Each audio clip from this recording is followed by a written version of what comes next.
orang begini, anak lulus STM atau SEMEA ya, atau sarjana.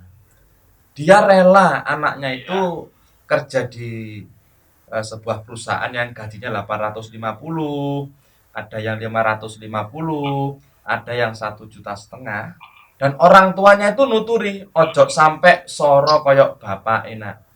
Nah sementara bapaknya itu punya sapi 2, kambingnya itu 5, sambil nggarap sawah. Kalau dihitung-hitung 1 bulan itu bisa ketemunya 3 juta. Loh, anaknya tidak boleh menirukan dia. Ini kan ada apa namanya, cara berpikir apa yang bukan keliru ya, yang seharusnya ini memang harus kita sampaikan bahwa inilah kita adanya COVID-19 ini, mestinya kita dari sini bisa belajar banyak bahwa ternyata ya, yang di pabrik harus nganggur, yang di kantor harus nganggur, yang jadi supir travel harus nganggur. Hanya satu yang harus terus bekerja, dan itu menjadi tumpuan utama semua bangsa, yaitu apa? Petani dan peternak. Saat ini Panglima, dan nggak boleh libur, nggak boleh libur ini kalau peternak dan petani libur. Kalau misalnya peternak libur, itu yang mati tidak hanya petaninya, tidak hanya bangsa Indonesia, sapi-sapinya mati kabeh.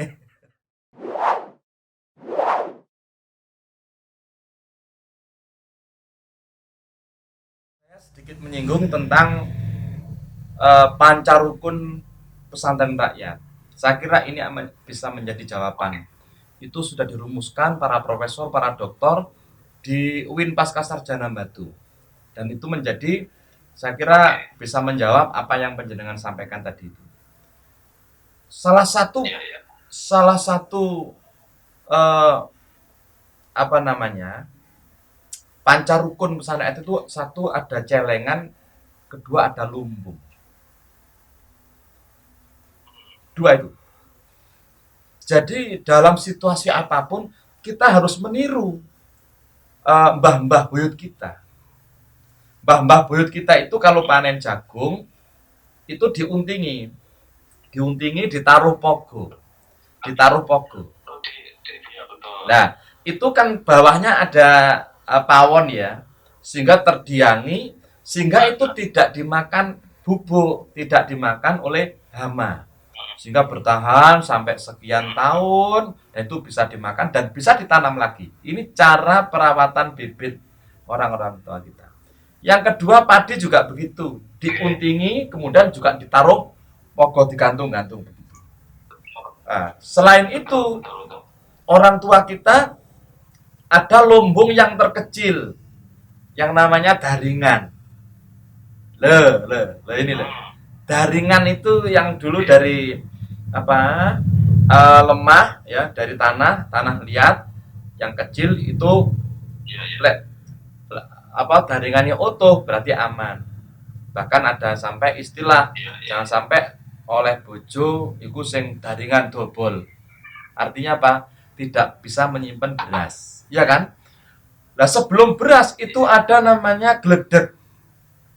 Gledek itu kira-kira 1 meter setengah kali 2 meter, ada yang 2 meter kali 2 meter, dipampang, tingginya kira-kira ya 2 meter, itu isinya gabah.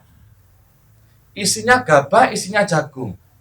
Yang sudah kering, tidak mungkin membusuk, itu kemudian dimasukkan, namanya gledek itu. Nah, yang besar yang dimiliki oleh orang kampung, biasanya di beberapa suku tertentu, namanya lumbung, ya kan? Lumbung. Ini apa namanya? Kira-kira lumbung ini karena sekarang mungkin bulog mungkin ya, tapi bukan bulog yang tidak akal-akalan begini begitu ya, tapi kan? Heeh. Nah, itu sehingga justru tidak apa namanya, menjaga ketahanan pangan masyarakat, kadang-kadang justru memakan masyarakat. Maaf, ini perlu yang saya sampaikan. Ini barangkali ada yang tersinggung dan mudah-mudahan saya tidak kasus. Masyarakat kita ini banyak menanam tanaman-tanaman yang bukan konsumsi bangsa Indonesia. Tanaman-tanaman yang tidak dibutuhkan.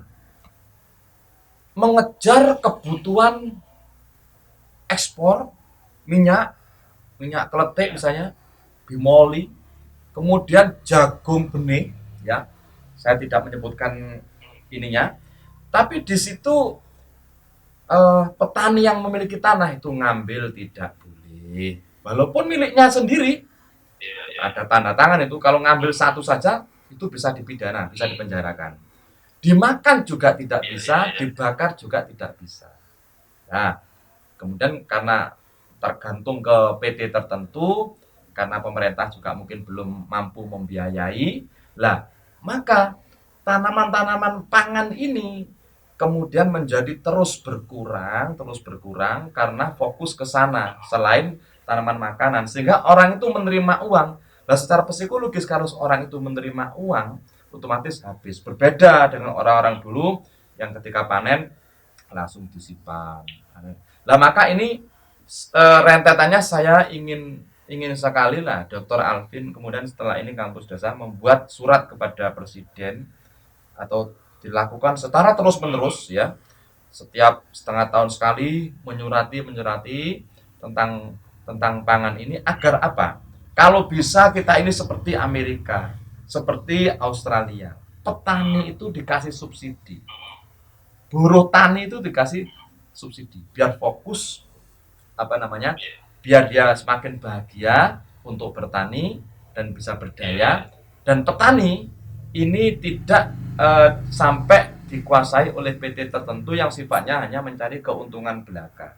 Yang susah lagi ketika pemerintah itu membantu petani melalui gapoktan, ya, misalnya mesin brojol, mesin chopper, mesin pelet, ini dikuasai oleh segelintir orang, kong kali kong dengan himpunan pemakai air, ya, maaf, mungkin gapoktan.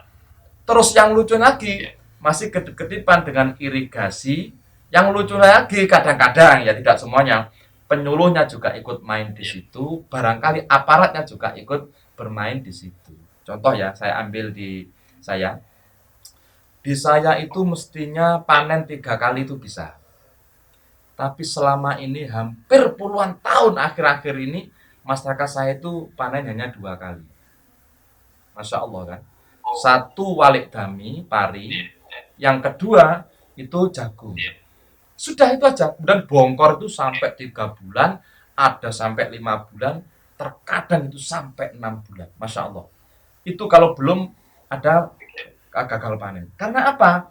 Kadang-kadang himpunan pemakai air itu mengancam, oleh gak nandur iki nggak tak wae banyu, ya kan. Ini saya bengok di mana-mana dan saya siap itu dituntut, nggak apa-apa itu, kasihan petani itu. Padahal kalau ibaratnya begini, kalau orang-orang itu bisa menanam jagung, yang pertama disusul dengan matal itu, ya, matal itu setengah tua itu disusul jagung lagi, gitu kan. Baru kemudian walik dami, ada sisa waktu 1 bulan, 2 bulan, sambil bongkor ini tanah, bisa diberujul begitu saja, bisa ditanami sawi atau kangkung, disebar. Saya kira ini 25 hari ya menanam, kemudian 3 bulan 10 hari menanam, maka ada sisa waktu ini 2 bulan, ini cukup untuk menanam sawi, menanam kangkung yang usianya hanya 40 hari. Ya maaf ya, ini saya tidak bisa bicara detail karena mungkin saja keterbatasan waktu, tapi ini perlu kita sampaikan.